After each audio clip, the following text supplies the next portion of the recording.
Assalamualaikum warahmatullahi wabarakatuh. Salam guru penggerak. Dalam video kali ini, saya akan berbagi ilmu dan pengalaman dengan komunitas praktisi yang ada di sekolah saya. Forum diskusi ini kita kemas dalam suasana yang santai namun serius. Dalam forum diskusi ini, kita saling berbagi pendapat dan pengalaman. Semoga bisa menjadi manfaat bagi kita semua, murid-murid kita, dan pendidikan Indonesia.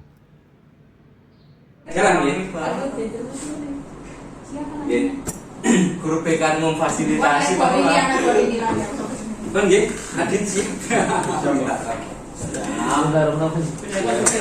Assalamualaikum warahmatullahi wabarakatuh. Ngomong ngejai 1 2 3. Assalamualaikum warahmatullahi wabarakatuh. Selamat pagi Bapak Ibu semuanya. Selamat pagi. Gimana kabarnya? Baik. Kali ini saya akan mencoba berbagi. Jadi saya tidak mengajari atau menggurui, ini cuma berbagi apa yang saya dapatkan dalam program guru penggerak. Kemudian saya bagikan ke Bapak Ibu guru pagi ini supaya ilmu yang saya dapatkan jenengan semua juga tahu, dan semoga nanti dalam komunitas kecil ini kita bisa menerapkan apa yang kita dapat dari sini, terutama ke anak-anak didik kita. Semoga mereka pastinya bisa menjadi lebih baik. Baik, Bapak Ibu guru semuanya, ini presentasi saya hari ini adalah ini ada budaya positif. Nah, apa itu nanti budaya positif? Nanti akan kita gali lebih dalam melalui slide-slide presentasi yang akan saya sajikan. Next dulu ya.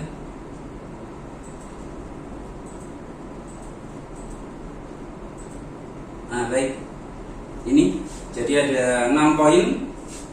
Yang pertama adalah disiplin positif dan nilai-nilai kebajikan universal. Kemudian ada teori motivasi, hukuman dan penghargaan, restitusi.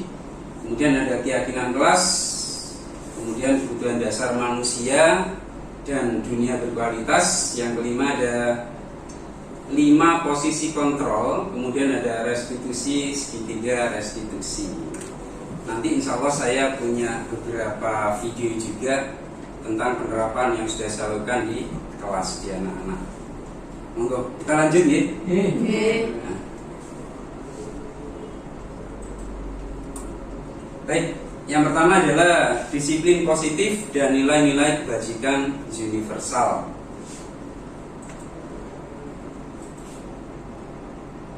Nah, baik, ini ada perubahan paradigma yang perlu saya sampaikan tentang teori kontrol atau teori pilihan. Ketika saya mendapatkan diskusi ini dalam program guru penggerak, kemudian mindset saya juga berubah. Apa yang berubah? Seperti ini Bapak Ibu. Kita selama ini merasa bahwa kita ini bisa mengontrol murid kita. Terutama saya ya, itu perasaan saya selama ini. Ketika saya mengajar, ketika saya mendidik mereka, itu perasaan saya sendiri, itu kayaknya saya harus mengontrol murid saya jadi seperti ini, jadi seperti ini.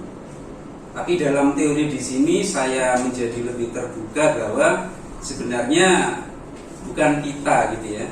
Dalam teori kontrol ini sebenarnya bukan guru yang mengontrol murid, tetapi murid itu punya hak atau punya kekuasaan untuk mengontrol dirinya sendiri. Yang kita lakukan apa?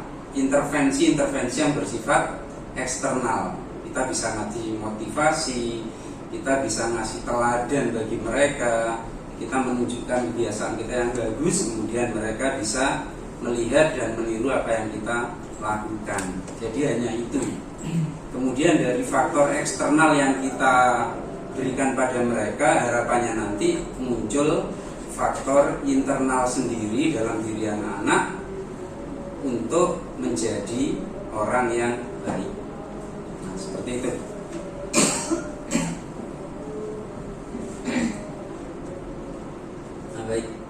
kita skip saja. Nah, di sini ada teori disiplin positif dari William Glasser, cukup banyak Bapak Ibu ya. Ini kita skip saja, nanti akan saya bagi filenya untuk bisa dibaca.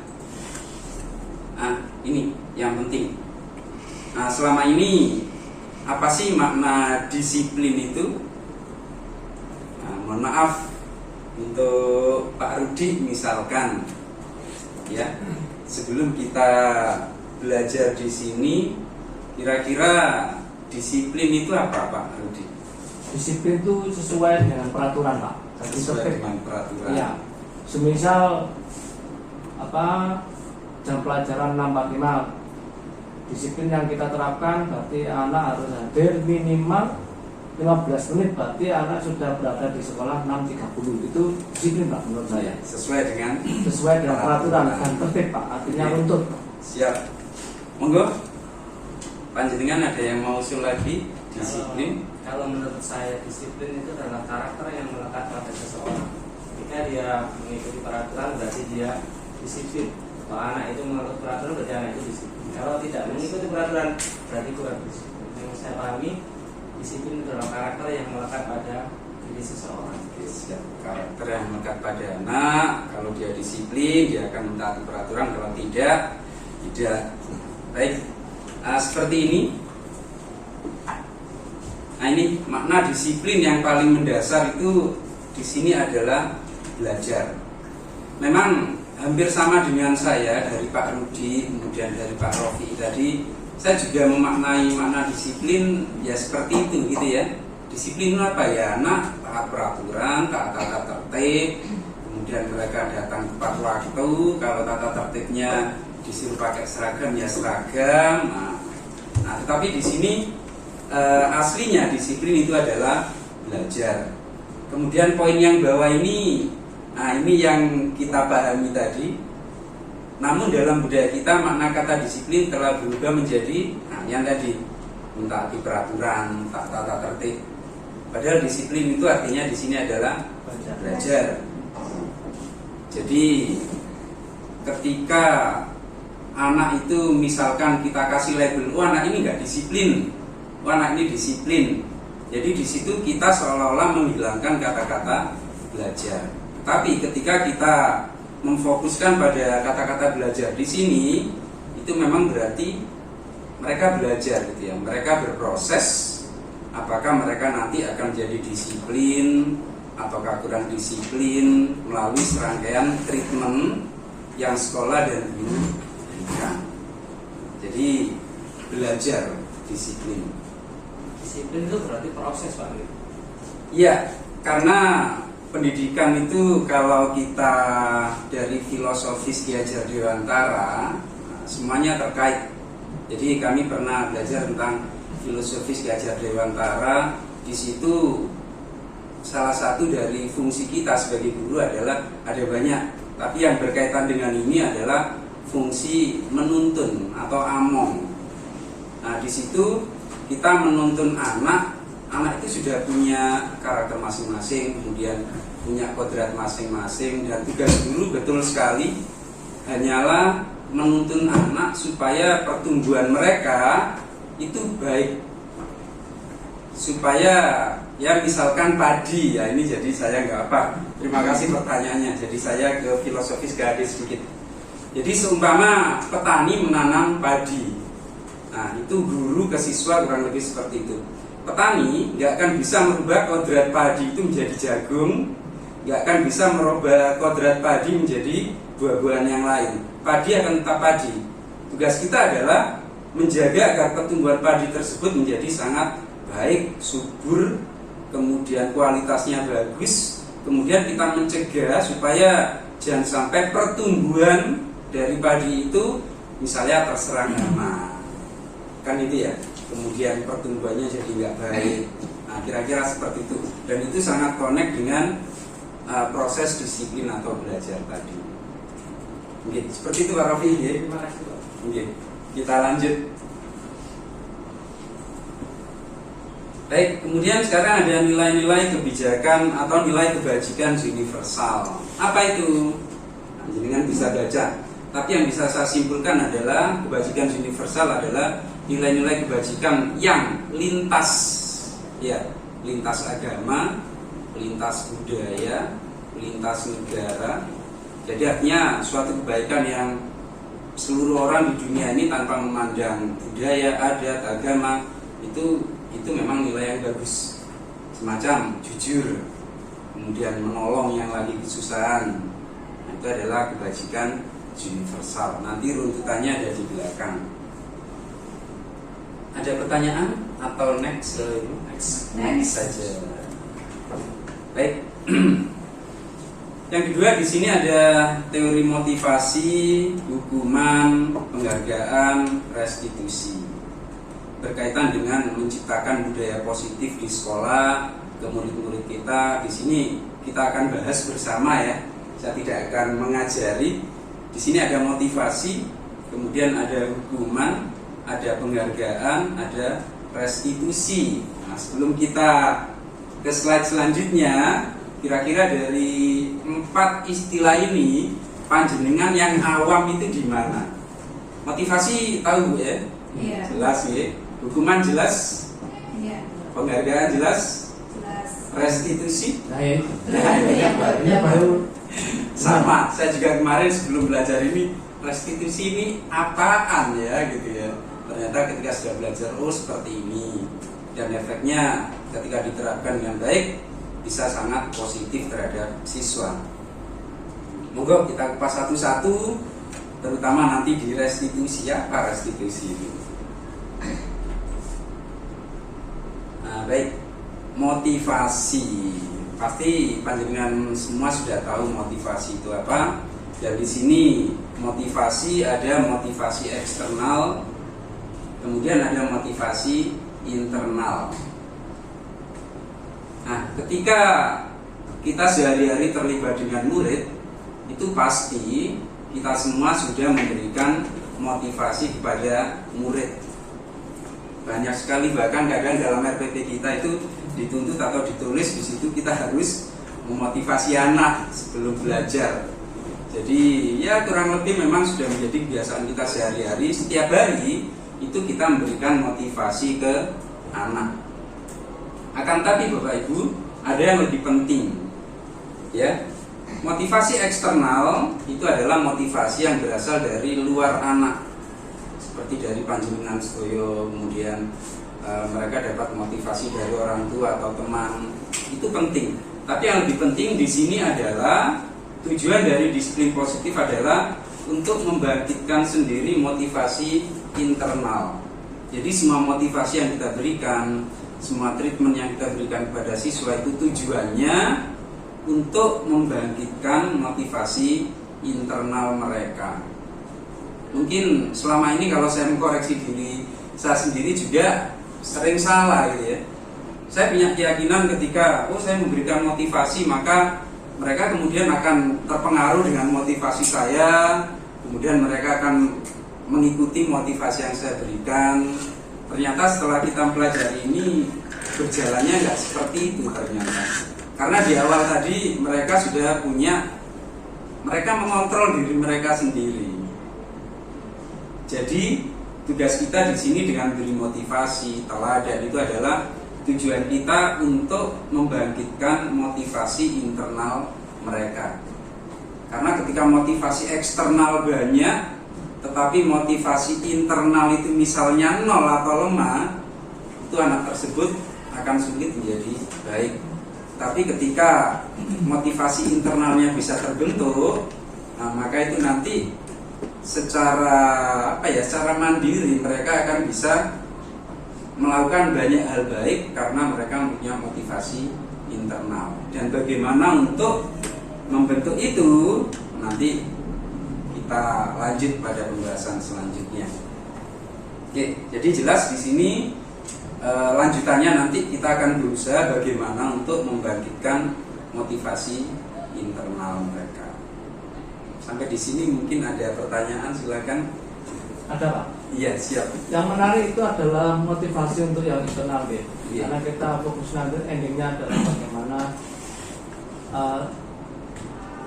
self auto correction ya. Jadi Iya. anak-anak itu bisa mengkoreksi dirinya sendiri Iya. ya, tanpa harus merasa guilty ya.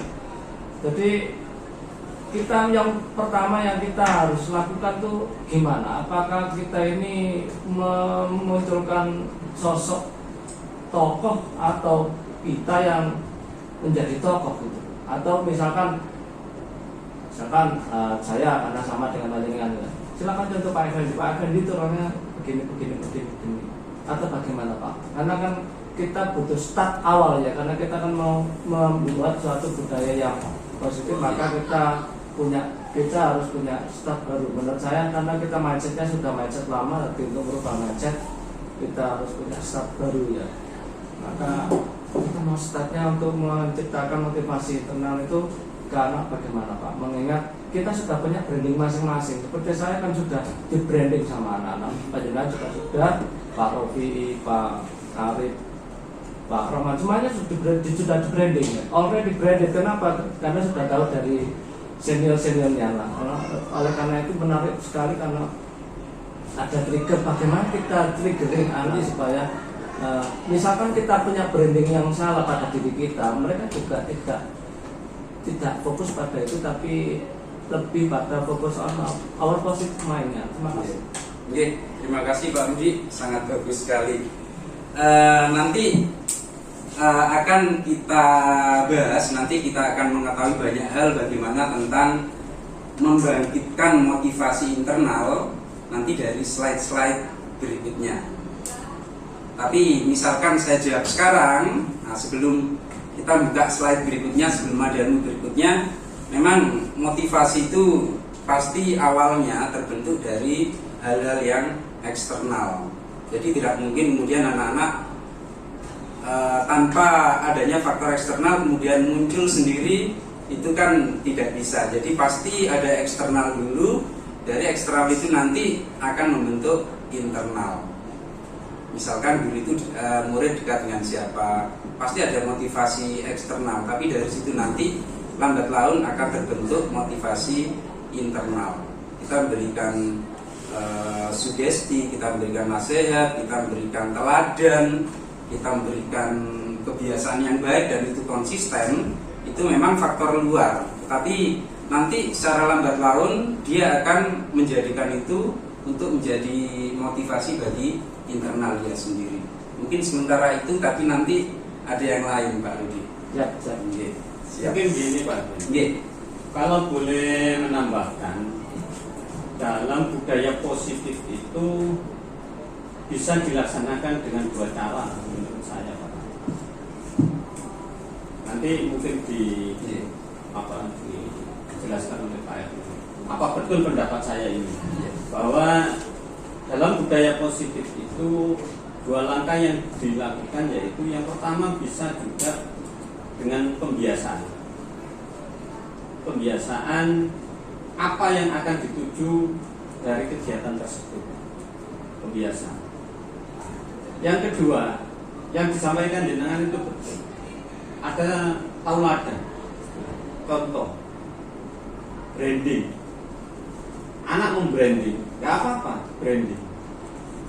Misalkan contoh karakter positif, contohnya siapa? Misalkan Pak Rudi, Pak Effendi. Kalau menurut saya budaya positif itu memang bisa dilakukan dengan dua cara ini. Bisa dengan pembiasaan, bisa dengan contoh itu tadi, teladan. Itu menurut saya. Itu Pak Effendi, terima kasih. Siap, terima kasih. Diskusi yang menarik, saling melengkapi. Monggo kita lanjut Bapak Ibu. Baik, ini yang ada kalimat yang penting menurut saya, dan ketika kita sampaikan ini untuk diri kita sendiri dan anak-anak sebenarnya. Tapi terutama untuk diri kita dulu, baru nanti kita sampaikan ke anak-anak. Bahwa tentang kata merdeka. Bisa dengan baca di situ, merdeka tidak hanya terlepas dari perintah. Iya, betul sih, merdeka itu kan ya nggak ada yang merintah gitu ya. Nah, tetapi merdeka itu bukan hanya terlepas dari perintah, akan tapi cakap buat memerintah diri sendiri. Ini buat saya dan penjenengan sedaya kemudian sangat penting juga untuk disampaikan ke anak-anak. Dan ini kan rentetannya ke self motivation tadi, motivasi diri sendiri. Yang awalnya eksternal diperintah, silakan besok harus pakai seragam ini, kamu harus pakai sepatu setiap hari, kamu nggak boleh telat. Memang awalnya dari situ. Nah, tapi ketika mereka mau merdeka itu bukan hanya terlepas dari perintah-perintah seperti itu, tapi bagaimana mereka cakap untuk memerintah diri sendiri. Oh, saya harus pakai sepatu. Oh, saya harus datang tepat waktu. Oh, saya harus. Nah, mereka memerintahnya semuanya, memerintah diri sendiri dengan suatu yang baik. Ini sangat bagus sekali. Kita lanjut. Nah, baik. Ini judulnya dihukum oleh penghargaan. Mungkin hampir sama. Mungkin sebelum nanti kita bahas ini, titik awalnya sekarang mungkin hampir sama sih. Misalkan kalau saya bertanya ke Pak Afif, misalkan Pak Afif, penghargaan itu sudah sering terjadi ya di sekolah kita. Misalkan hari ini saja anak kita yang menang lomba, ada penghargaan lumayan besar ya nominalnya. Menurut jenengan, kira-kira dalam menciptakan budaya positif, kira-kira penghargaan seperti itu perlu atau tidak, Pak? Baik atau tidak? Perlu atau tidak? Kalau penghargaan seperti itu menurut saya sih baik, karena dari penghargaan itu sendiri siswa bisa meningkatkan kemampuannya untuk lebih baik lagi. Terus kalau penghargaan dihukum oleh penghargaan, nah itu biasanya bukan siswanya yang merasakan menurut saya, tapi guru yang mendidiknya. Guru yang mendidik apabila tidak sesuai targetnya itu akan merasa dihukum oleh dirinya sendiri dan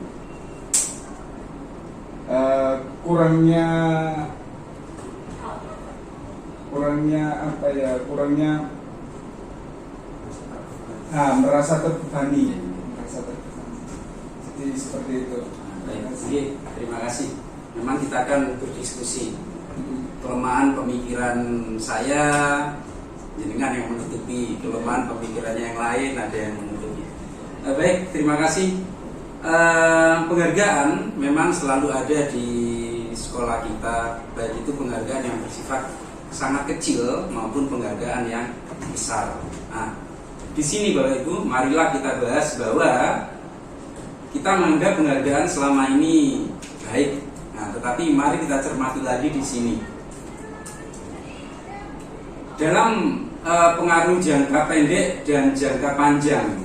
Jadi penghargaan, misal ya di kelas itu kan kadang-kadang ini, apalagi kalau kelas-kelas kecil ya, kita melihat, ayo anak-anak yang bisa mengerjakan ini, yuk saya kasih misalkan permen, ya kan banyak terjadi. Dan anak yang bisa mengerjakan soal ini, yuk nanti saya kasih ini buku misalkan. Nah, itu bagus, tetapi ada efek juga yang tidak bagus. Apa efek yang tidak bagus? Jadi anak-anak nanti kembali lagi ke motivasi intrinsik tadi. Ketika itu terus kita lakukan, itu seakan-akan kita membentuk anak. Oh, jadi saya ini melakukan ini biar nanti dapat buku tulis. Saya melakukan ini nanti biar dapat permen. Nah, itu dalam jangka panjang nanti akan menjadi hal yang tidak baik buat mereka, karena bertentangan dengan motivasi intrinsik, bertentangan dengan nilai-nilai universal yang sudah kita bahas tadi. Padahal harusnya tujuan pembelajaran itu kan anak-anak bisa melakukan sesuatu itu karena mereka harus bisa menjadi seperti itu, dan itu baik buat mereka. Mereka meyakini itu baik. Saya harus pinter, saya harus bisa melakukan ini. Itu mereka meyakini, oh ini untuk kebaikan saya, dan nanti pasti bermanfaat untuk saya dan orang lain, masyarakat. Nah, beda dengan ketika anak itu terbiasa dikasih penghargaan, itu nanti pemikiran seperti itu bisa hilang. Nah, itu yang harus kita bangkitkan. Jadi mungkin penghargaan nggak usah terlalu sering, bahwa itu kemudian kita harus beri pengertian juga bahwa ini bukan tujuan utama. Kamu bisa matematika, bisa mengerjakan ini, misalkan tujuan utamanya bukan ini. Misalkan itu selingan atau sekedar hiburan, boleh, ya kan? Tetapi ketika tujuan utamanya kita bentuk anak di situ, itu yang menjadi salah. Nah, kita kasih pengertian, boleh mereka merayakan penghargaan itu, tetapi tetap kembali kepada yang paling basic adalah mereka bisa melakukan sesuatu itu adalah itu mereka yakin untuk kebaikan diri mereka sendiri dan nanti akan bisa bermanfaat untuk diri sendiri dan orang lain. Nah, siap. Berarti yang dimaksud di sini yang dibahas ini adalah penghargaan dalam bentuk benda. Ketika kita ada seorang anak yang berhasil dalam sesuatu, seharusnya memang kan kita memberikan penghargaan kepada dia, ucapan terima kasih, ucapan selamat dan lain-lain. Jadi mungkin yang belum saya paham di sini adalah penghargaan yang bagaimana yang tidak benar atau kurang benar, dan penghargaan yang seperti apa yang seharusnya kita lakukan atau kita berikan untuk anak-anak. Terima kasih, Pak. Siap, terima kasih. Seperti yang sudah saya sampaikan di awal, memang saya pribadi beropini bahwa penghargaan apakah masih perlu dilakukan, masih perlu. Tetapi yang jangan sampai keliru adalah kita kembali ke basic bahwa anak-anak bisa sesuatu atau berprestasi itu bukan mengejar penghargaan ini. Anggaplah penghargaan itu hanya sebagai bonus-bonus saja. Yang terutama apa? Skill kamu bisa, skill kamu meningkat. Oh, kamu jadi lebih baik. Nanti kamu bisa bermanfaat bagi diri sendiri dan orang lain. Nah, di dalam teori ini, ya, penghargaan itu bisa negatif, misalkan bisa menghukum, kemudian mengurangi ketepatan, tidak efektif, juga kadang-kadang merusak hubungan. Dan itu sudah banyak contoh. Misal merusak hubungan ketika kita sama-sama bekerja dalam komunitas, kemudian tiba-tiba misalkan Pak Rofi dikasih penghargaan, loh saya kok tidak. Nah, jadi penghargaan itu di beberapa sisi memang bisa menjadi negatif. Pak Rofi kerja, saya kerja, sama-sama kerja keras. Pak Rofi dapat penghargaan, saya tidak lah. Jadi ada beberapa efek-efek negatif dari penghargaan itu yang perlu dihindari. Kita kembali ke basic. Kalau ke anak-anak, penghargaan bolehlah sekedar variasi atau bonus. Tapi kembali lagi kita kasih pengertian bahwa kamu bisa sesuatu itu tujuannya bukan untuk ini, tapi lebih kepada kebaikan universal tadi, misalkan menjadi lebih pintar, menjadi bermanfaat bagi orang lain dan lain-lain. Saya kira seperti itu. Lanjut nih.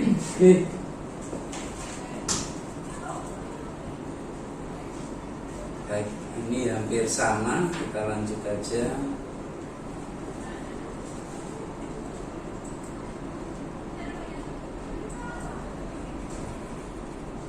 Nah, baik. Kita sekarang akan berdiskusi tentang hukuman dan konsekuensi.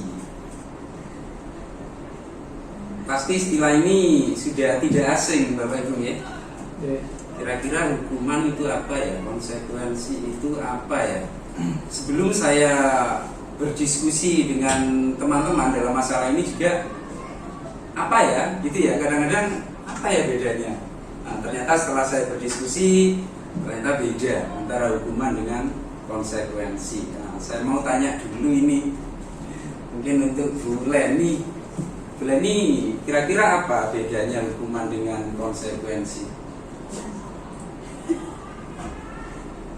Kalau hukuman itu berarti ada apa ya Pak?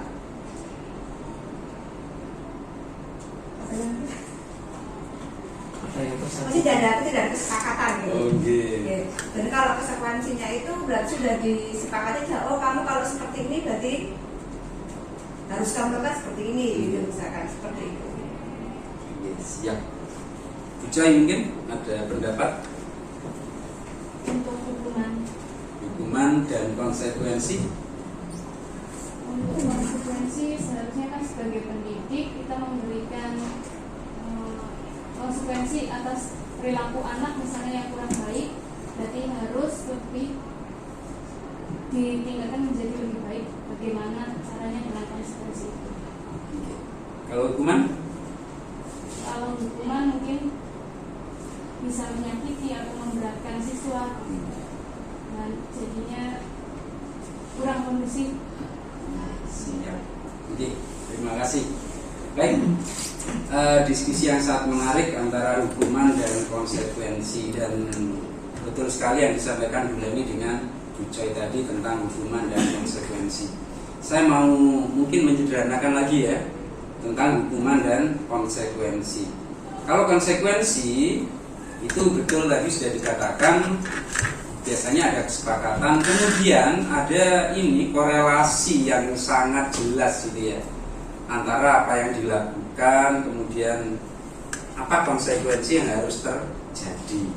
Nah, misalkan saja yang paling gampang adalah ketika tiba-tiba misalkan kita makan di kelas, kemudian makanan kita tiba-tiba mungkin nggak sengaja ya, kemudian tumpah misalkan ke meja. Nah, itu konsekuensinya adalah ya harus dibersihkan meja itu. Loh, tumpah ya makananmu. Nah, misalkan ada bapak ibu, ayo dibersihkan sehingga bersih seperti sedia kala. Itu konsekuensi.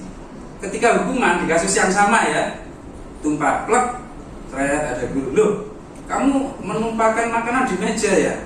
Ayo coba biar besok enggak sembrono lagi, sana lari lapangan 50 kali ya misalkan. Mungkin sepertinya itu mungkin gambaran yang sangat jelas antara perbedaan dengan konsekuensi dengan hukuman. Konsekuensi ada korelasinya dan di situ ada penyelesaian masalah yang jelas. Kalau hukuman ya biasanya menyakiti dan nggak jelas seperti itu ya.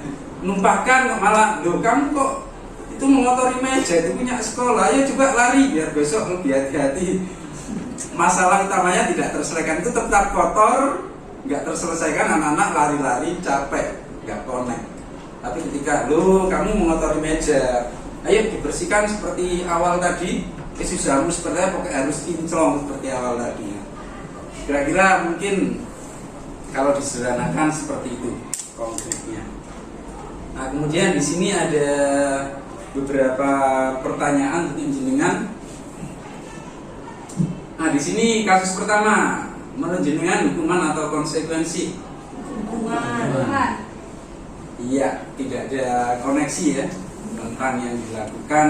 Kemudian yang kedua, lari, terlambat hadir. Hukuman. Tidak ada koneksinya, tidak ada penyelesaian masalah. Kemudian murid diminta push up, tidak punya masker, hukuman juga jelas. Menggantikan kertas tugas teman yang telah coret-coret, menyelesaikan masalah dan connect. Kemudian membersihkan tumpahan air. Nah, ini hampir sama dengan kasus saya tadi ya. Berarti ini jelas konsekuensi. Murid disuruh mengenakan sepatu set. Nah, ini salah ketik ya. Murid disuruh untuk tidak mengenakan sepatu karena tidak mengenakan sepatu hitam, jadi nyeker sepanjang hari, sepatunya disita. Hukuman atau konsekuensi? Hukuman. Pastinya ini hukuman. Kemudian yang terakhir, potong sedikit. Nah, ini lari mengelilingi lapangan. Oh, ini sudah anunya. Nah, ini yang terakhir konsekuensi. Kenapa? Lari mengelilingi lapangan basket karena terlambat 10 menit dalam kelas PJOK. Kenapa konsekuensi? Ini kelas PJOK. Ya, ini kelas PJOK. Apakah Bapak Ibu setuju kalau itu konsekuensi? Ya. Setuju ya? Karena connect gitu. Kelasnya PJOK. Lo kamu telat, yuk lari dulu. Connect karena memang pelajarannya PJOK ya fisik yang dibentuk. Kalau kamu pelajaran bahasa mungkin Inggris ya nggak cocok. tidak connect. Kemudian misalkan pelajaran bahasa Inggris terlambat, konsekuensi yang asik. Ya sih. Murid disuruh nyeker itu konsekuensi juga kalau pelajarannya di musola agama. Ya konteksnya kan. ya betul sekali. Tadi lihat korelasinya, Korelasi betul. dan konteksnya. Korelasinya betul sekali. Mungkin di situasi yang seperti ini di pelajaran yang lain bisa jadi hukuman atau konsekuensi, betul sekali. Kata kuncinya ada korelasi dan ada penyelesaian masalah. Mau lanjut. Nah ini saya kira tadi sudah jelas, ini ada teori-teori yang banyak tapi tadi sudah kita sederhanakan dengan pengertian yang sederhana. Nah baik, sekarang ke istilah yang agak aneh tadi ya. Kita bahas restitusi. Sama dengan jenengan, saya sebelum belajar ini di guru penggerak, apaan ya restitusi itu gitu ya. Nah, monggo di sini kita baca bersama. Restitusi adalah proses menciptakan kondisi bagi murid untuk memperbaiki kesalahan mereka sehingga mereka bisa kembali pada kelompok mereka dengan karakter yang lebih kuat. Kalau misalkan saya sederhanakan contoh kasus, misalkan jadi anak-anak pasti pernah berbuat salah. Nah, kemudian di situ kita kondisikan anak tersebut. Nah, mungkin yang banyak terjadi ya, mohon maaf, mungkin kadang-kadang yang terjadi anak salah dimarahi, dihukum, dan lain-lain tanpa ada semacam penyelesaian atau ya istilah kerennya solutif. Nah, tapi restitusi ini adalah mengkondisikan anak yang salah itu kemudian ada solutif, ada solusi di situ supaya nanti mereka bisa kembali lagi ke kelompoknya itu dengan menjadi pribadi yang lebih kuat. Yang awalnya misalkan telatan, kemudian kita kasih treatment restitusi ini, bukan dimarahi tapi nanti ada prosesnya, nanti mereka jadi nggak telatan, nggak ngerjakan tugas, sering nggak ngerjakan tugas, kemudian kita lakukan proses restitusi ini, kemudian mereka berubah menjadi lebih kuat karakternya dengan selalu mengerjakan tugas. Nanti ada stepnya Bapak Ibu, ada step restitusi dan insya Allah saya juga punya contoh videonya, nanti bisa saya sampaikan. Baik, restitusi sementara itu dulu, nanti stepnya ada menyusul. Mungkin sampai di sini ada pertanyaan tentang restitusi. Untuk kalimatnya yang dibalik, Iya. orang seperti apa yang mereka ingin menjadi tujuan mulia? Apakah itu bentuk pemodelan, maksudnya kita memberikan contoh?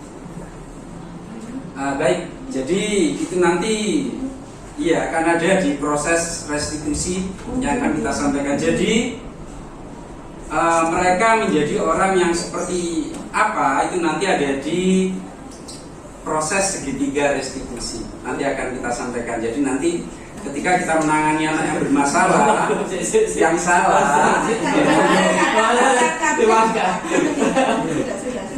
monggo silakan. Jadi nanti dalam restitusi ataupun kondisi yang anak yang bersalah kemudian kita proses sehingga mereka menjadi bisa memperbaiki kesalahannya sendiri, itu yang penting ya. Kembali lagi tadi ke motivasi intrinsik. Lagi-lagi nanti kita akan menggali motivasi intrinsik mereka. Nanti buja ya, sabar. Nanti ada step-step restitusi. Nanti ada yang namanya segitiga restitusi. Nanti akan lebih jelas. Harusnya dilakukan semua guru ya. Selama ini kan kita serahkan proses itu kepada guru BK. Oh, Kesalahan dalam ini. Salah kita mungkin selama ini di situ. Betul sekali. Atau mungkin kadang-kadang kita sebenarnya sering juga membantu anak yang salah. Misalkan mungkin yang paling sering, oh kamu nggak ngerjakan tugas saya, kamu terlambat mengerjakan tugas saya. Mungkin yang kita lakukan, mungkin yang secara respon ya, mungkin kadang-kadang dimarahi atau mungkin kita salahkan mereka. Tapi restitusi ini adalah nggak mungkin dilakukan di banyak orang, biasanya bersifat lebih pribadi. Ya betul sekali, seperti BK memang. Jadi kita panggil mereka, dan saya yakin Bapak Ibu pernah melakukan. Misalkan saja ada anak yang bandel tugasnya, saya yakin Pak Rofi'i, Bu Coy, Bu Leni, Pak Rudi pasti pernah manggil anak tersebut dan melakukan proses supaya masalah ini selesai, ke depan bisa menjadi lebih baik. Itu sebenarnya jenengan sudah melakukan segitiga restitusi. Tapi apakah sudah lengkap segitiganya? Itu mungkin yang belum. Mungkin ada berapa poin? Mungkin dari ada 3 poin yang harus dilakukan dalam restitusi. Mungkin kita melakukan masih 1 poin aja. Atau mungkin segi 1, mungkin masih segi 2. Padahal segitiga restitusi nanti itu seharusnya semuanya dilakukan secara lengkap. Oke. Terima kasih. Lanjut. Atau bisa juga gini Pak, kadang itu guru itu males Masalah. Oh, matan. Jadi karena ada tugasnya sendiri-sendiri. Langsung diserahkan BK saja. oh, BK. Jadi ini Lebih kompeten gitu Lebih ya. kompeten. Oke. Baik.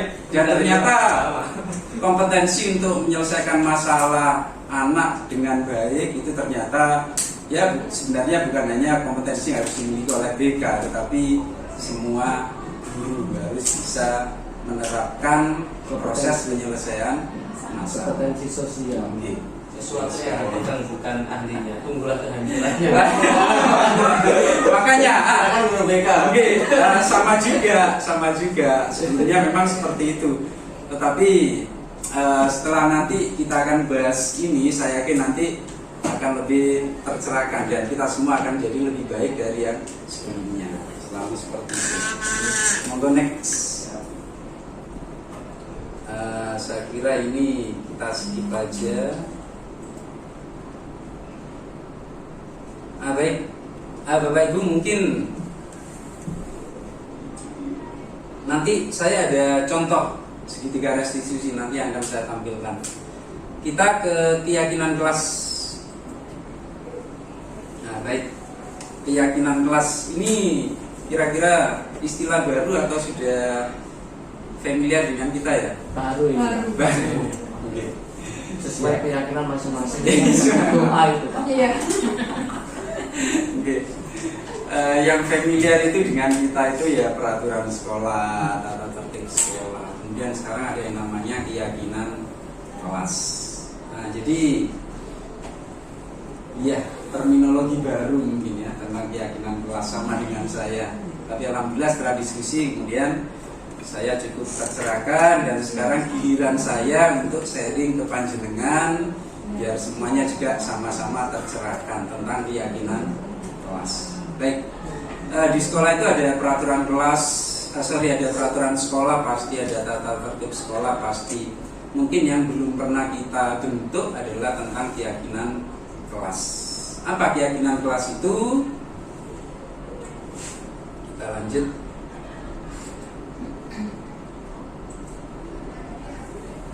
Baik, nah ini bisa menjadi contoh.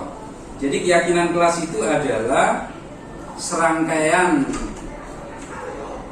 di monggo.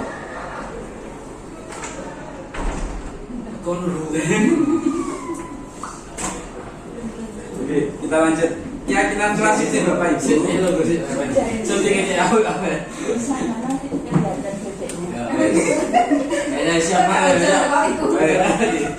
Lanjut ya. Jadi secara sederhana keyakinan kelas adalah anak-anak itu dalam satu waktu itu, misalkan saya ke kelas, kemudian kita membuat keyakinan kelas itu adalah kita tidak membuat keyakinan kelas itu dari saya. Keyakinan kelas ini muncul dari anak-anak. Muncul dari anak-anak, kemudian nanti yang menyepakati juga anak-anak, yang menjalankan juga anak-anak. Makanya dinamakan keyakinan kelas terhadap hal-hal positif atau budaya-budaya positif yang akan menunjang pembelajaran dan tujuan dari pembelajaran mereka. Itu keyakinan kelas. Mungkin Kelas itu nggih, dibuat oleh guru atau wali kelas, Pak? keyakinan kelas. Iya. Nggih, siap. Jadi keyakinan kelas ini bisa dibuat atau harusnya semua guru idealnya membuat keyakinan kelas dengan anak-anak. Wali kelas pastinya harus membuat keyakinan kelas. Keyakinan kelas itu beda dengan kontrak perilaku di kelas itu atau gimana Pak Effendi? Nggih. Kalau Bu Leni pernah buat kontrak perilaku ya di kelas? Iya. Pernah. Dulu pertama kali Seperti apa? awal itu Iya. misalkan kalau di Alkitab kan saya suruh nulis di lembaran gitu, Oke. atau dibaca atau dinulis di papan terserah satu-satu apa yang diinginkan dalam pembelajaran ini seperti Iya. apa. Siap. Kemudian beberapa poin yang muncul misalkan Dan misalkan tidak boleh datang terlambat, Oh, iya. mengerjakan tugas dan sebagainya. oh siap. Nggih. Itu artinya Bu Leni sudah melakukan atau membentuk keyakinan kelas bersama anak-anak. Kurang lebih seperti itu. Tapi itu kan dari Bu Leni, dari Oh bukan Bu Leni tadi yang nulis anak-anak. Bu Leni. Anak-anak, Pak. Kalau kita nanti akhirnya Bukan Bu berarti kan Leni. kita Iya. misalkan anak-anak kan terus kan banyak sekali 36 Iya. anak, misalkan anak terus ke 36 berarti kan Iya. ada nanti ada yang sama, nah yang sama itu tadi satu yang sama Sama, ini iya, seperti betul. itu. Semuanya bersumber dari Anak-anak. anak-anak. Tanpa ada sumber dari guru kita nggak akan Nah. mengintervensi apapun. kita hanya menyebut. Ya itu berarti Bu Leni sebelum belajar ini jenengan sudah betul melaksanakan atau membuat keyakinan kelas dengan anak-anak. Selama ini jenengannya menyebutnya kontrak perilaku. Iya. Siap. Oke. Apakah jenengan semua sudah seperti Bu Leni kira-kira? Kira-kira seperti Seperti ini. Mirip-mirip, Pak. guru pemula gelombang berapa Bu Leni? Jadi, betul seperti itu. Itulah membentuk keyakinan kelas. Jadi kita ke kelas, kemudian anak-anak silakan ditulis apa saja kira-kira. Ya anak-anak membuat aturan yang berasal dari pemikiran mereka sendiri. Pokoknya guru tidak mengintervensi sama sekali. Yang memutuskan ya mereka, nanti yang menjalankan ya mereka. Dan ada kemungkinan ketika Bu Leni datang ke kelas ini, kemudian datang ke kelas yang lain, karena ada kemungkinan ada poin yang tidak sama Bu Leni. Iya betul Pak, bukan beda-beda. Nah betul, karena dalam pembelajaran saya mau pembelajarannya itu nanti seperti ini, Iya. kan beda nanti di kelas yang lain juga beda seperti Iya, itu. Kan betul gitu. sekali. Berarti kan Iya. punya kesepakatan sendiri-sendiri. kesepakatan iya, makanya dinamakan keyakinan kelas. Jadi kelas yang satu dengan yang lain mungkin ada poin yang sama, kebajikan-kebajikan universal yang sama, tapi mungkin juga ada beberapa poin yang secara detail akan berbeda sesuai dengan kebutuhan kelas masing-masing. Ya, berarti Bu Leni sudah membentuk keyakinan kelas di anak-anak. Dan mungkin Bu Leni di kelas yang sama, keyakinan kelas dengan Bu Leni dengan keyakinan kelas dengan Pak Rofi'i misalkan sebagai guru agama pasti bisa berbeda. Pasti ada poin-poin yang tidak sama. Baik, mungkin saya mau kasih contoh di sini yang sudah saya sharing pengalaman. Nah, saya punya contoh hampir sama dengan Bu Leni tadi. Ini pengalaman saya yang sudah saya lakukan di kelas tentang membentuk keyakinan kelas. Assalamualaikum warahmatullahi wabarakatuh. Waalaikumsalam warahmatullahi wabarakatuh. Good morning, my students. Good morning.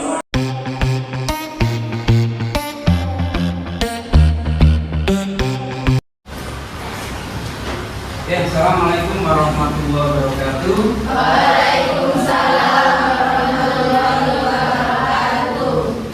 Good morning, my students. Good morning. How are you today? I'm fine. Thank you. How about you? Okay, I am fine. Thank you. Ya, anak sekalian, sebelum kita melanjutkan materi hari ini, kita akan melakukan sesuatu yang baru gitu ya, yang mungkin belum pernah kita lakukan.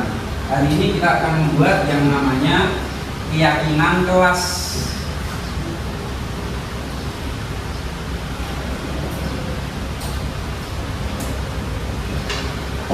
Nah, kamu sudah tahu atau belum apa itu keyakinan kelas? Belum. Baik. Ya kalau ibaratnya sekolah itu punya aturan sekolah, punya tata tertib sekolah gitu ya. Nah, kemudian keyakinan kelas itu adalah disiplin positif yang bisa kita terapkan di kelas. Tujuannya apa? Supaya pembelajaran kita bisa menjadi sangat efektif dan berjalan dengan baik. Gitu ya. Ya, kalau sekolah punya aturan, nah kalau kelas itu dinamakan kita punya keyakinan kelas. Siapa yang buat? Siswa sendiri. Siapa yang melakukan? Ya kamu. Ini kan keyakinan kelas ini dijalankan oleh kelas kamu sendiri. Baik, anak-anak, kamu sudah saya kasih sticky note masing-masing, sudah dapat semua ya? Ya. Baik, silakan tuliskan idemu di situ tentang satu keyakinan kelas yang menurutmu akan menjadi disiplin positif di kelas kita. Sudah punya ide? Sudah ya? Oke, silakan ditulis di situ. Nah, setelah selesai menulis idemu di situ, nanti silakan ditempel-tempel di sini ya, di papan ini, biar semuanya tahu.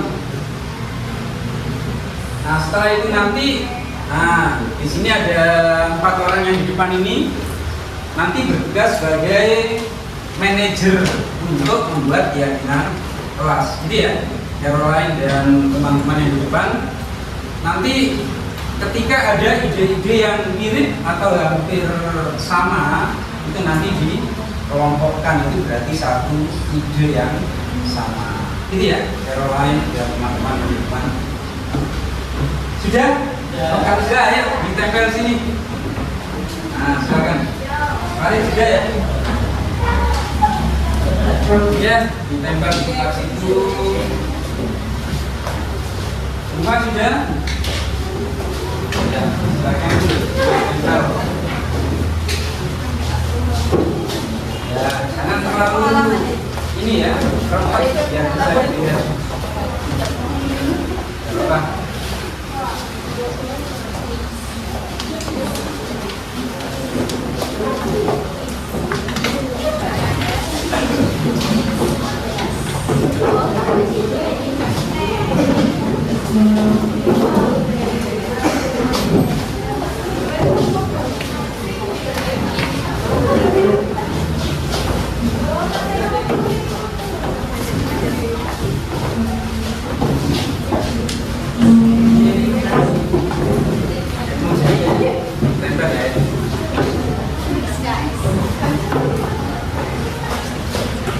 Sudah semua ya? Baik, silakan Pak Tora di depan sebagai manajer. Coba dipilah kira-kira yang satu ide, satu pemikiran. Nah, baca dulu. Nah, sambil didiskusikan. Yang kelihatannya satu pemikiran bisa dikelompokkan. Nah, berarti satu ide ya. Ada beberapa yang sepemikiran.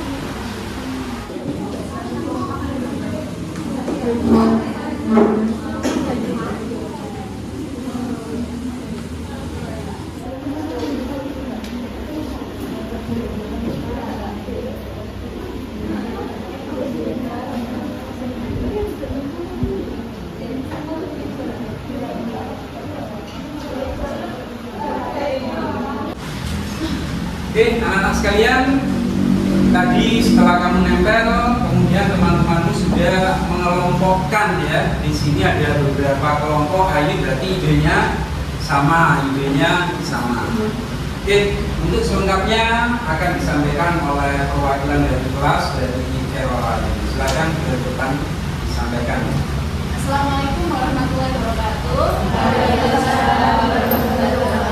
Nah, setelah teman-teman semua membuat keyakinan kelas, rekan-rekan bukan kelas, sudah saya kelompokkan beberapa kategori. Ada 9 kategori yang bisa kita simpulkan bahwa dalam membentuk keyakinan kelas ini.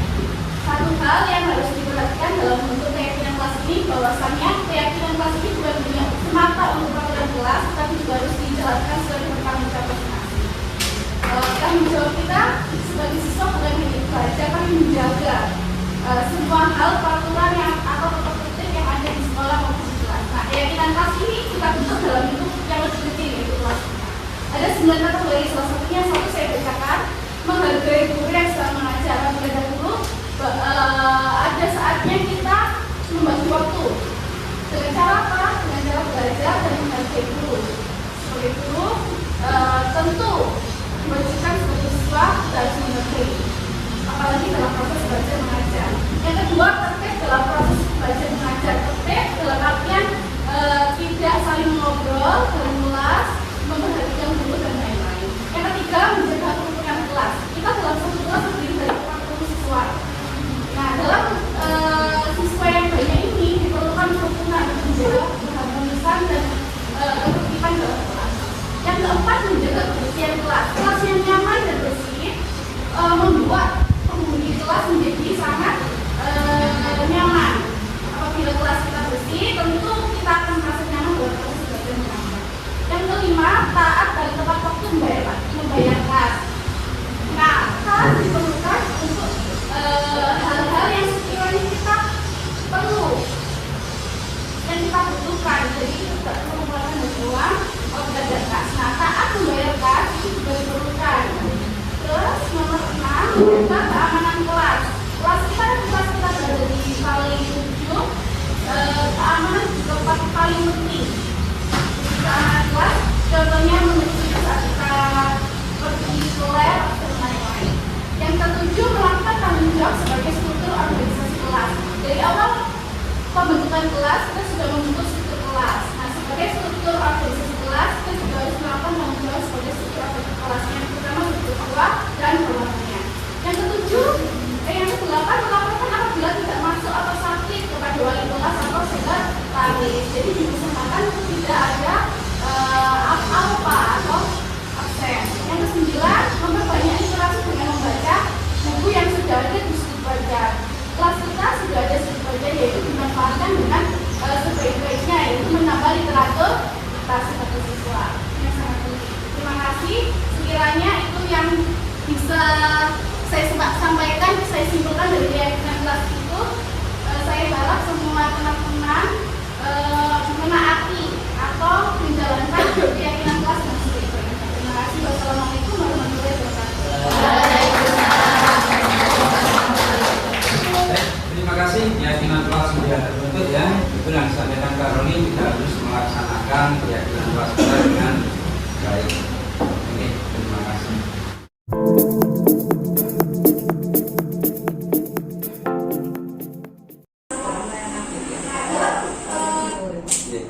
Itu contoh. Jadi setelah mereka berdiskusi dengan temannya sendiri, kemudian mereka menetapkan kurang lebih ada 9 poin keyakinan kelas. Termasuk yang pertama tadi, menghormati Bapak Ibu yang sedang mengajar dan lain-lain. Ada 9 poin keyakinan kelas. Ya, ini menjindati itu kalau berdasarkan panjenengan sampaikan itu berarti maksudnya itu nanti setiap guru, Bapak Ibu guru itu harus membuat keyakinan kelas seperti itu. Betul, harusnya seperti itu. Jadi karena setiap Bapak Ibu guru pasti mempunyai dalam pembelajarannya atau dalam mata pelajarannya mungkin ada sesuatu yang khas. Jadi ada kemungkinan ada poin-poin yang sama antara satu guru dengan yang lain, ada kemungkinan juga ada poin-poin yang berbeda, terutama mungkin guru seni atau guru agama atau guru olahraga, pasti ada poin-poin yang berbeda di situ, atau guru praktek terutama pasti ada poin yang sama secara general dan mungkin ada poin yang berbeda secara spesifik dalam kelas tersebut. Kelihatannya seperti itu. Jadi sebelum itu kita ngasih reng-rengan ke dia ya, apa yang dia tulis apa enggak, bukan langsung dibebaskan kamu nulis apa. Bebas Pak Rofi. Dan ini tentang banyak tentang tugas seperti ini, tentang kebersihan seperti ini, pokoknya gitu. Gak usah dikasih rel-rel dulu, gak usah. Bebas anak-anak. Iya, yang saya lakukan ini tidak, tapi saya kasih pengarahan seperti ini. Anak-anak, apa itu keyakinan kelas? Bahwa keyakinan kelas ini adalah segala aturan yang kita buat sendiri, yang akan kita lakukan sendiri. Tujuannya untuk apa? Supaya proses belajar mengajar kita dan tujuan pendidikan di kelas ini berjalan baik dan efektif. Dan itu anak-anak sudah bisa ini, kelihatannya sudah mengira-ngira sendiri, termasuk aspek kebersihan, aspek mengerjakan tugas, aspek menghormati guru, mungkin aspek kejujuran. Itu anak-anak dari sekitar 30 anak itu kan 1-2 pasti nyantol. Dan tadi kelihatannya ada juga beberapa kelompok yang banyak seperti dengan bisa lihat, kayaknya ada ya di beberapa kelompok itu ada yang idenya hampir sama. Ada juga mungkin yang satu itu mungkin dia satu-satunya ide di kelas itu. Tapi Seandainya nggak yes. ada, Pak Guru. Kenapa? Seandainya nggak ada, gimana? Nggak ada apa maksudnya? Anak-anak nggak mengumpulkan tugas. Oh, gitu. Iya, bawahnya nggak ada tuh, terus kita gimana harus gimana? Kita mancing anak lagi atau gimana? Harus gimana? Iya, karena keyakinan kelas itu adalah keyakinan yang dibuat oleh anak-anak sendiri. Maka yang penting kita ngasih apa trigger di awal itu kelihatannya. Kelihatannya kita harus ngasih trigger di awal itu, sehingga mungkin di trigger awal itu juga kita bisa memberikan contoh-contoh detail mungkin Pak Rofi. Kalau nggak di trigger di awal, kita nggak memberikan contoh detail, kelihatannya mungkin ada beberapa poin yang mungkin bisa tertinggal. Kelihatannya mungkin seperti ini Pak ada Rofi. konsekuensinya gitu Iya, ya. Mereka betul. bisa kamu Oke. salah seperti ini, berarti kamu harus seperti ini. Ya gitu. siap, oke. Berarti pembuatan keyakinan kelas ini tidak bisa langsung istilahnya kita lepas begitu aja gitu ya. Tetap harus ada trigger semacam wacana atau detail-detail yang kita sampaikan di depan. Gitu Pak Rafi ya, biar tidak ada yang terlewatkan. Oke. Oke, kita lanjut ke PowerPoint-nya tadi ya ini. Baik, Bapak Ibu, itu tadi berbagi pengalaman dari membuat keyakinan kelas yang sudah saya lakukan di kelas saya. Nah, di sini ada beberapa contoh. Nah, ini saling menyayangi, semangat belajar, nah, seperti ini. Nah, baik. Nah, ini dia saling menyayangi. Antara teman harus saling menyayangi. Di sini ada peraturan atau keyakinan kelas coba yang selalu membalikan buku ke tempatnya. Kenapa kira-kira? Peraturan. Oh, ini ada peraturan, sorry. Oh iya, di sini. Ini ada bentuk tanggung jawab, ada menghormati orang lain, komitmen, nah seperti itu. Ada kesehatan juga. Ya, jadi kayaknya kita perlu, betulan sama Pak Rofi ya, kita harus memberi trigger di awal supaya berbagai aspek itu ikut. Aspek kebersihan, kesehatan, keamanan, kemudian termasuk juga ketertiban dalam belajarnya anak-anak. Oke, terima kasih. Kelihatannya betul sekali Pak Rofi tadi ya.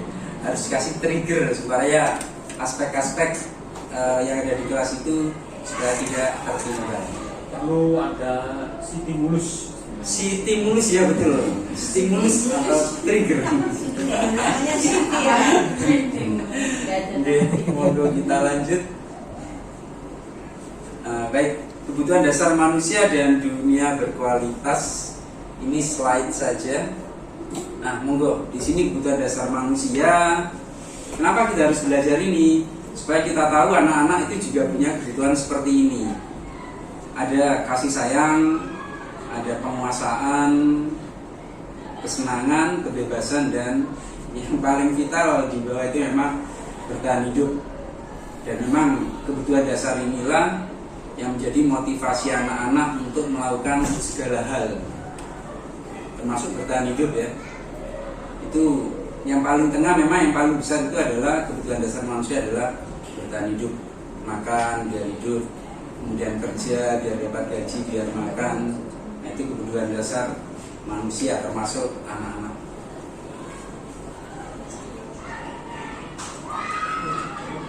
Nah, baik, 5 posisi kontrol.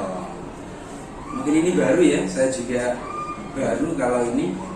Yang dimaksud di sini nanti adalah ada 5 posisi kontrol kita sebagai guru. Nah, kita nanti kira-kira termasuk yang mana?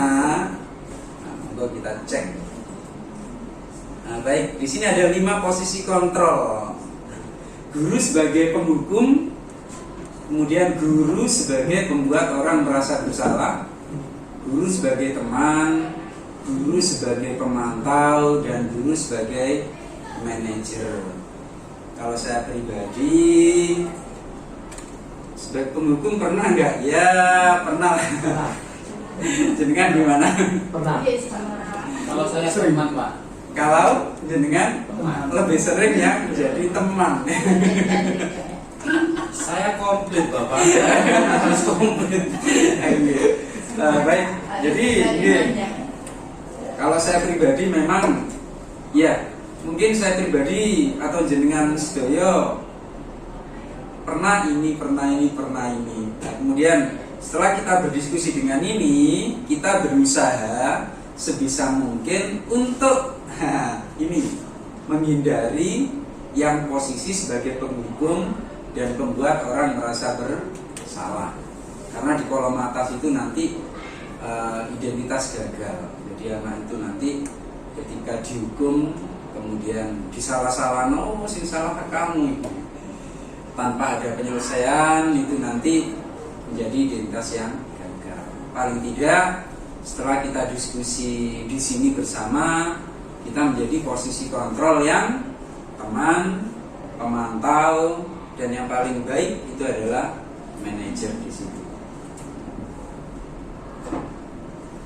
Baik, seperti itu. Ada yang perlu disampaikan atau pendapat atau pertanyaan monggo tentang 5 posisi kontrol kita sebagai guru. Kalau Bintan gimana? Kira-kira pernah mengalami semua enggak? Semua. Yang biasanya yang ke penghukum yang ya Oh, yang kedua ya. sana iya. Dosen-dosen juga. Kalau manajer gimana Bintan? Pernah enggak atau sering? Yang manajer itu Jadi di situ ada semacam solusi, diajak mencari solusi seperti itu manajer. ya lebih sering ke biasanya kalau kan wali kelas biasanya Oh. lebih ke anak-anaknya Kalau kakaknya sendiri Iya. lebih banyak ke manajernya Iya, ya. Kalau ke manajer. kelas yang biasa beda lagi ya. bukan salah juga. Mungkin hampir sama dengan saya juga. Iya. Iya, jadi semuanya pernah deh kayaknya. iya semuanya kan komplit.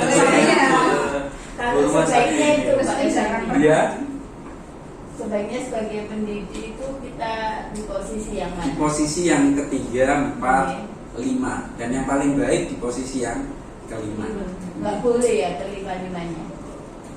Kelima-limanya dilakukan Iya. di mix. Di satu waktu ya. Iya, itu Bisa bisa jadi menghukum terus kemudian loncat ke apa gitu tidak boleh ya. Harus Di yang satu sesuai. kasus misalkan. Iya. Jadi diusahakan menghindari yang dua ini. Ya, kalau dalam diskusi ini diusahakan setelah kita mempelajari ini teorinya, setelah kita berdiskusi bersama, diusahakan kita menghindari yang dua ini. Sampai 2 yang Oke. kanan dihilangi. Karena seperti yang pernah dikatakan oleh salah satu teman saya juga dalam diskusi, beliaunya katanya pernah membekas sesuatu gitu ya. Mungkin beberapa pernah dihukum, pernah dikasih kata-kata apa, merasa bersalah itu. Ada teman saya di diskusi pernah menyampaikan membekas sampai sekarang gitu. Jadi mungkin ada beberapa anak juga yang secara kita sengaja ataupun tidak, mungkin di beberapa anak kita pernah membekas terhadap poin 1 dan poin 2. Makanya nanti sebisa mungkin ya kita bersama-sama ya. Saya tidak lebih baik, tapi saya juga berusaha. Kita semuanya berusaha menghindari yang poin 1 dan 2. Karena tidak ada solutif, tapi yang di belakang itu, apalagi yang manajer itu ada solutif. Monggo, kita lanjut. Lanjut. Baik, kita ke segitiga restitusi. Nah, tadi yang ditanyakan Buca atau Bu Indah ya tadi? Iya, yang tadi saya janjikan nanti ada stepnya gitu ya. Nah, di sini, iya. dari restitusi tadi ya, mengkondisikan anak yang bersalah sehingga kemudian mereka bisa menemukan solusinya bersama kita. Memang kita bantu, kemudian mereka menjadi pribadi yang lebih kuat dan insya Allah tidak melaksanakan kesalahan yang sama lagi. Dan ini adalah proses segitiga restitusi. Yang pertama, memang kasusnya memang anak kasus ya. Segitiga restitusi ini kita kasih kepada anak yang kasus. Misal ada anak yang terlambat atau tidak mengerjakan tugas atau banyak hal lagi, maka yang kita lakukan itu segitiga restitusi ini harusnya lengkap. Mungkin selama ini kita sudah melakukan ini, tetapi mungkin ini aja, menstabilkan identitas saja atau validasi aja, atau langsung ke sini.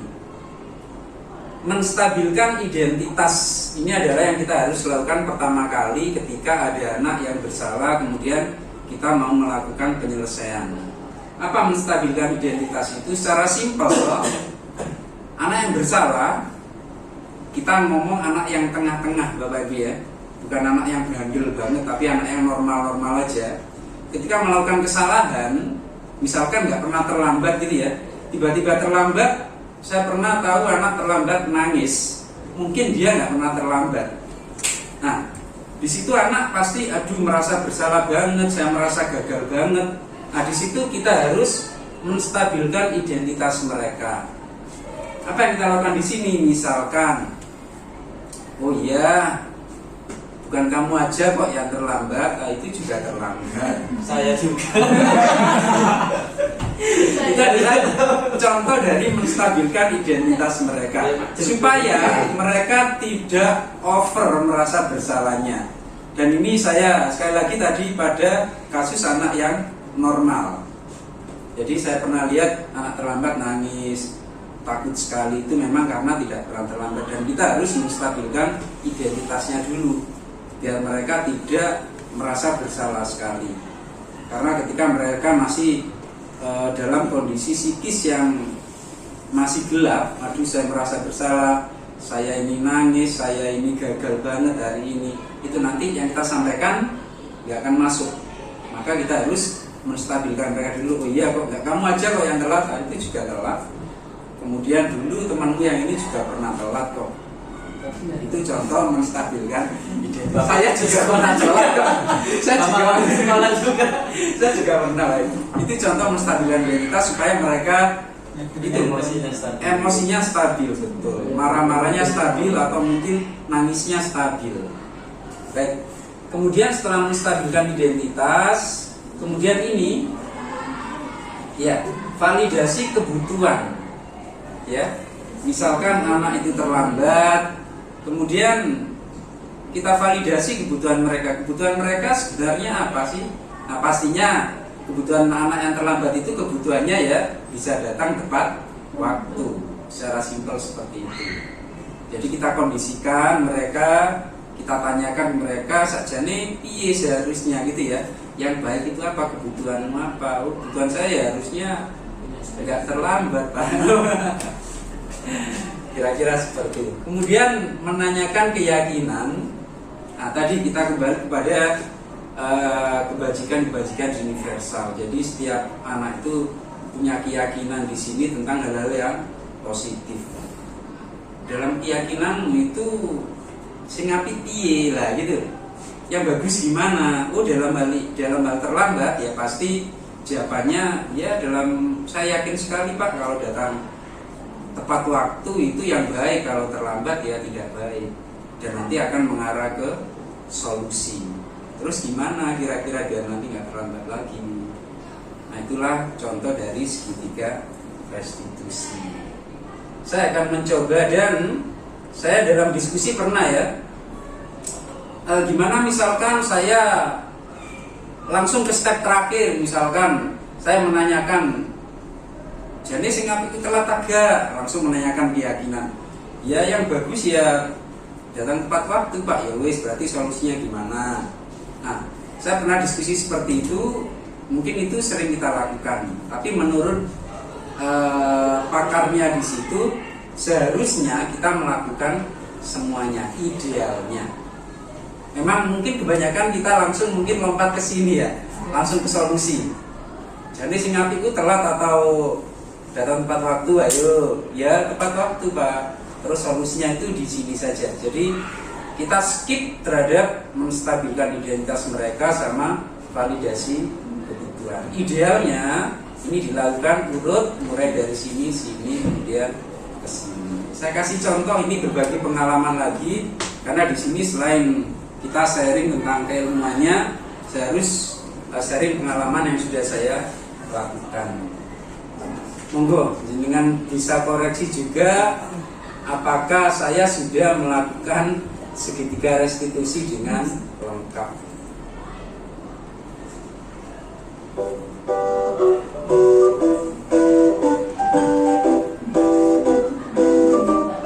Nah, ini pengalaman yang pernah saya lakukan di beberapa anak.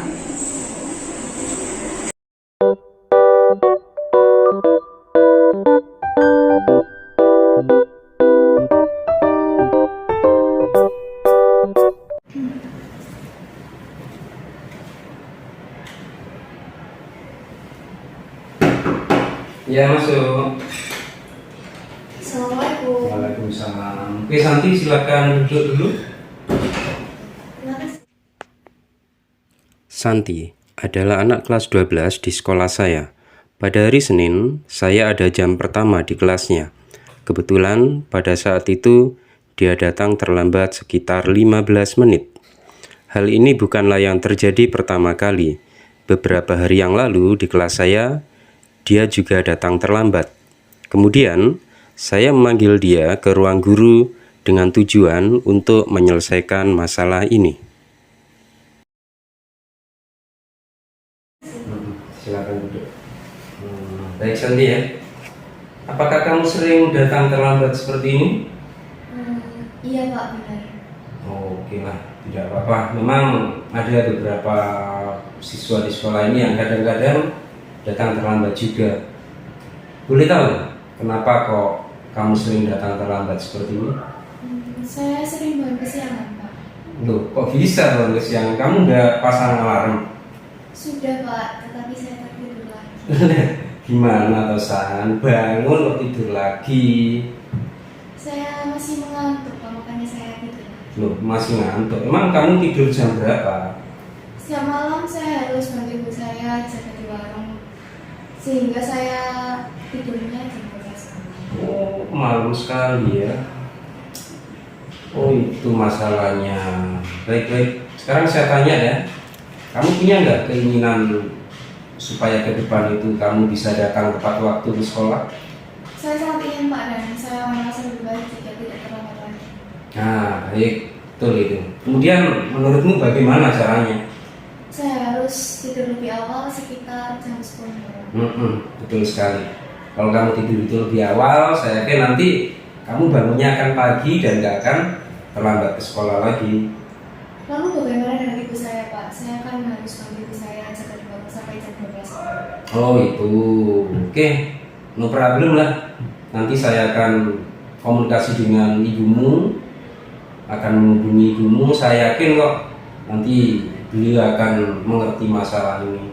Seharusnya memang siswa nggak boleh tidur malam-malam gitu ya. Saya yakin ibumu nanti akan mengerti. Baik Pak, terima kasih Pak. Oke, jadi yakin ya, mulai besok tidak datang terlambat lagi? Yakin Pak. Oke, siap. Oke, Santika, terima kasih ya, Santi. Silakan kembali ke kelas. Terima kasih Pak. Oke.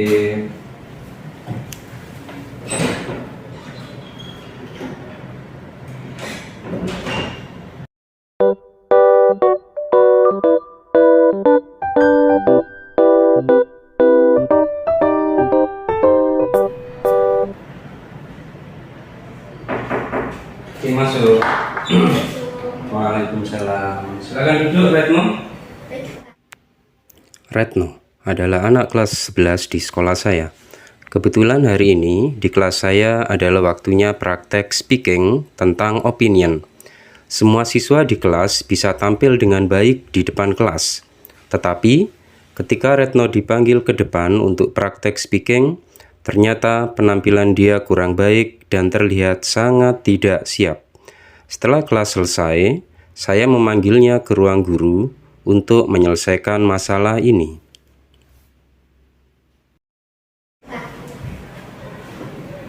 Oke, silakan. Gini Retno, kita ketemu di sini ini bukan untuk memarahi kamu, gitu ya. Jadi nggak usah takut. Kita di sini untuk membicarakan masalah speaking tadi supaya nanti ke depan speakingmu bisa lebih baik, gitu ya? Iya. Saya minta maaf ya Pak kalau semisal speaking saya hari ini kurang bagus. Oke, tidak apa-apa. Di kelas lain ada juga kok yang speakingnya kurang bagus seperti kamu. Boleh saya tanya ya? Iya. Kenapa kira-kira kok speakingmu hari ini kurang baik seperti itu? Karena saya sangat sulit sekali untuk speaking Pak. Gitu. Jadi saya malas dan putus asa. Iya nggak boleh.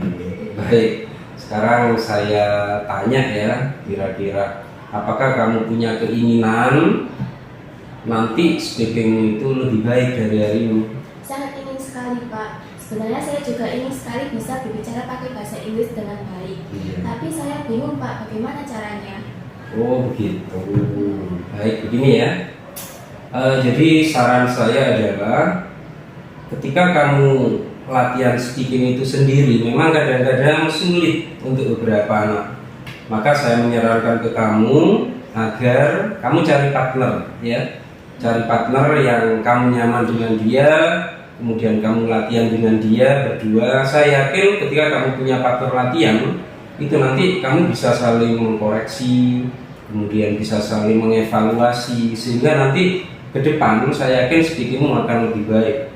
Baik Pak, saya pikir itu saran yang baik, akan saya coba Pak. Oke, siap. Jadi kamu yakin ya ke depan nanti speakingmu akan lebih baik? Siap, saya yakin Pak.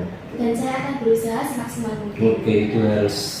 Dan saya juga yakin ketika kamu ada usaha, kemudian saran saya nanti bisa kamu lakukan, saya yakin ke depan speakingmu akan jauh lebih baik. Iya. Oke, terima kasih.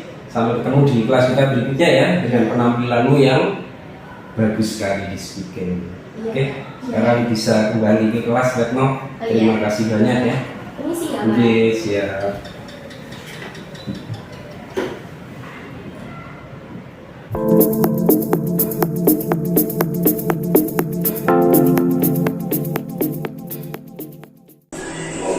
Terima kasih. Sampai ketemu di kelas kita berikutnya ya, dengan penampilanmu yang bagus sekali di speaking. Oke, sekarang bisa kembali ke kelas Retno. Terima kasih banyak ya. Oke, siap. Gurunya bersih banget ya, saya nggak ada tuh buku-buku nggak ada apa ya. Ini udah bener Pak. Tapi contohnya bener kan, jadi contohnya salah nggak bener, harus salah ya. Sing bener. Oh iya. Harus saya. Tapi kan untuk ini Pak, yang menarik ini pada saat untuk menstabilkan identitas itu kan ada contoh kalimatnya, kamu bukan satu-satunya yang pernah terlambat. Itu kan berarti kan sudah prosesnya kan sudah modeling ya, modeling. Artinya kan pada saat yang menjadi pertanyaan saya adalah pada saat kita memberikan satu modeling yang salah atau tidak tepat, malah dia mempunyai figur, oh ternyata misalkan yang pas kebetulan yang kita figurkan itu memang punya kompetensi yang kebetulan yang lebih tinggi, lebih pintar, lebih kaya, lebih cantik, lebih ganteng. Ternyata meritnya sama dengan saya. Berarti saya juga gak apa-apa dong. Gitu ya. Akhirnya menjadi model tersebut menjadi pembenaran diri. Maka itu itu masih tanda tanya bagi saya, itu yang menstabilkan identitas sendiri, karena itu kan modelingnya itu yang rawan ya, menurut saya kan rawan, karena ini kita kan butuhnya kan untuk recover menjadi lebih baik ya. Itu jadi statement itu yang masih triggering ya, bagi saya. Gimana Pak? Oke, monggo. Sebelum saya mungkin ada yang mau berpendapat tentang pertanyaan Pak Rudi. Nggak ada. Baik. Ya Pak. Oke, monggo Pak Arman. Menurut saya Pak Rudi ya, model segitiga restitusi itu memang ada 3 tahap. Setiap orang pasti pernah melakukan kesalahan. Betul, itu memang modeling ya Pak. Tapi kita harus tidak berhenti di situ. Tidak berhenti di situ. Kita melanjutkan sampai tuntas istilahnya proses itu. Tentang restitusi itu tidak berarti di langkah pertama dikasih contoh misalkan, oh ya aku dulu ya salah seperti itu, titik, sudah, tidak dilanjut ke langkah berikutnya. Ini jadi nanti jelek prosesnya.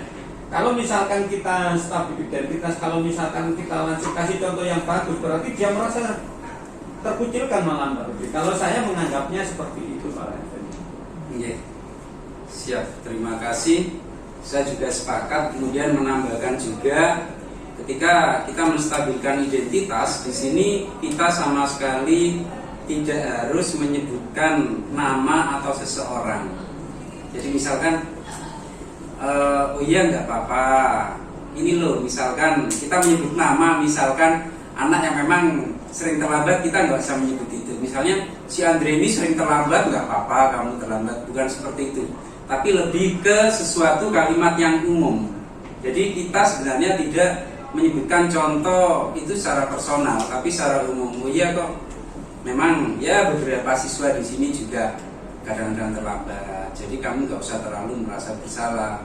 Oh iya memang ada kok. Misalnya tadi seperti kasus saya yang kedua, saya menstabilkan identitas dia padahal satu-satunya yang speakingnya nggak berhasil. Tapi saya menstabilkannya dengan memberikan contoh di kelas lain. Karena di kelasnya berhasil semua, jadi saya nggak bisa ngasih contoh di kelasnya, maka saya beri contoh di kelas lain. Iya nggak apa-apa kok. Jadi yang nggak berhasil speaking itu bukan kamu aja, karena dia akan melihat loh, koncoku satu kelas ini berhasil semua gitu ya. Seperti yang dikatakan Pak Roman, dia akan merasa rendah dan dikucilkan. Untuk menstabilkan identitas tersebut, saya ngambil dari kelas lain. Di kelas lain ada kok yang seperti kamu juga tidak berhasil speakingnya. Jadi setelah ketakutannya reda, setelah dia merasa rendah itu kemudian dia bangkit lagi, nggak merasa terkucilkan, nggak merasa kecil, kemudian kita lanjut ke step yang selanjutnya. Saya kira seperti itu. Gini Pak, menstabilkan identitas dengan tidak juga membenarkan perbuatannya dia. Kan tadi contohnya kan pasti nggak apa-apa, tapi tidak juga dengan semakin menyalahkan atas kesalahannya. Nah, kira-kira memilih bahasa yang paling pas untuk digunakan itu gimana ya? Nanti nggak apa-apa, kamu salah nggak apa-apa. Kan sebenarnya iya, sebenarnya kata nggak apa-apa mungkin harus dibuang. Kelihatannya kita langsung pakai seperti ini ya. Jadi bukan nggak apa-apa, nggak apa-apanya harusnya dibuang. Jadi ya kamu bukan satu-satunya kok yang speakingnya nggak berhasil, jadi nggak apa-apanya harus dibuang Pak Robi ya. Jadi itu membenarkan suatu yang salah. Jadi nggak apa-apanya dibuang. Oh iya, kamu hari ini nggak berhasil ya, tapi kamu bukan satu-satunya kok yang berhasil. Yang tidak berhasil. Yang tidak berhasil. Kelas sebelah juga ada kok, satu anak juga yang tidak berhasil. Iya. Kata nggak apa-apanya dibuang. Iya, saya sepakat ya. Ditipek yang mungkin. Monggo dilanjut, apa masih ada? Lanjut.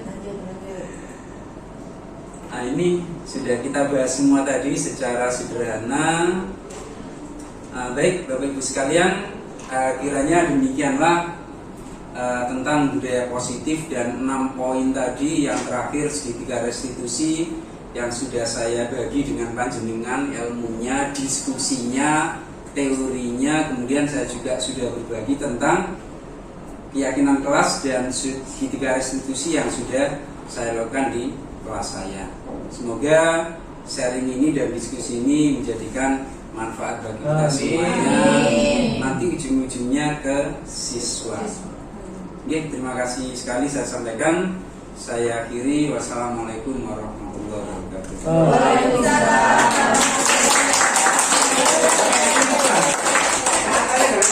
Ada yang bisa menarik kesimpulan? Nah itu kan biasanya. Oh iya. Refleksinya. Oke.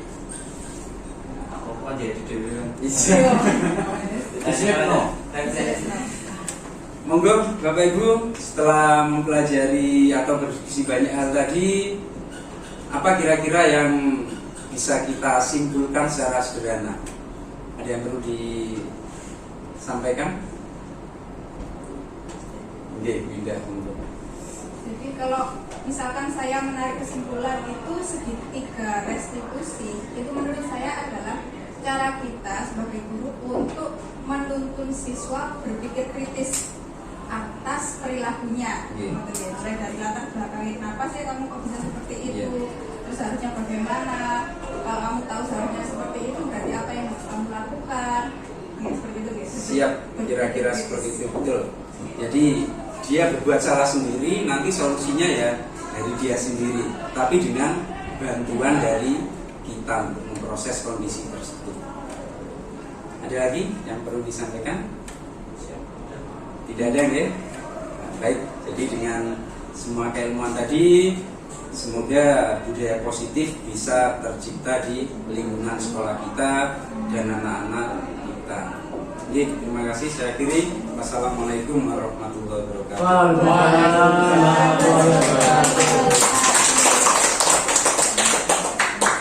Salam dulu ya. Temunu, Dayo, Turu. Iya, baru Iya. Makan dulu. Pastikan konsumsinya. Pastikan konsumsinya. Dapat nilai berapa ini? Logistik, Serta logistik. dapat nilai berapa? 100. Gram meter. Nonton masuk. Ini kamu sama Nah, Faris yang ya. apa? Ngambil Langsung ke laptop saya nih. Faris ya deh ya. Iya, aku salah kursus deh. Inna Ya, Saya ucapkan terima kasih, G. Terima kasih anak-anak. Terima kasih.